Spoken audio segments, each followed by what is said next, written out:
നമ്മൾക്ക് ഉണ്ടാക്കാൻ പോണ് നമ്മളെന്ത് ഒരു മാങ്ങ കൂട്ടാണ്. ഫസ്റ്റ് നമുക്ക് അതിന് വേണ്ട മഞ്ഞൾപ്പൊടി, മുളക് പൊടി, പിന്നെ കുറച്ച് ഒറിഗാനോയും. എന്നിട്ട് നമുക്ക് അതിലേക്ക് വേപ്പിൻ്റെ ഇല ചേർക്കാം. അതിലേക്ക് നമുക്കൊരു നാരങ്ങ പിഴിഞ്ഞ് കൊടുക്കാം.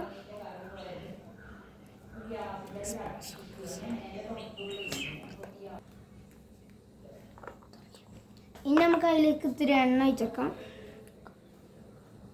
എണ്ണ കിട്ടണില്ല, അതുകൊണ്ട് നമുക്ക് കാര്യം ചെയ്യാം. ഓക്കെ, ഇനി അത് നമുക്ക് എല്ലാം കൂടി ഒന്ന് മിക്സ് ചെയ്യാം.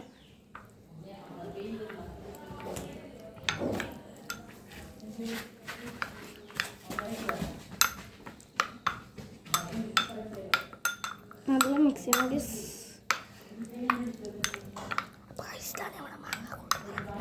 അപ്പോൾ ഇതാണ് നമ്മുടെ മാങ്ങാക്കൂട്ട്. കണ്ടോ, നല്ല രസത്തി വന്നിക്കണം. ഞാൻ മാങ്ങ എടുത്തു തരാം കേട്ടോ. അപ്പോൾ നമുക്ക് ഈ സ്പൂണിന് കുറച്ച് ഇതിലേക്ക് ഇങ്ങനെ ആക്കാം. എന്നിട്ട് ഒരു കരി എടുക്കാം.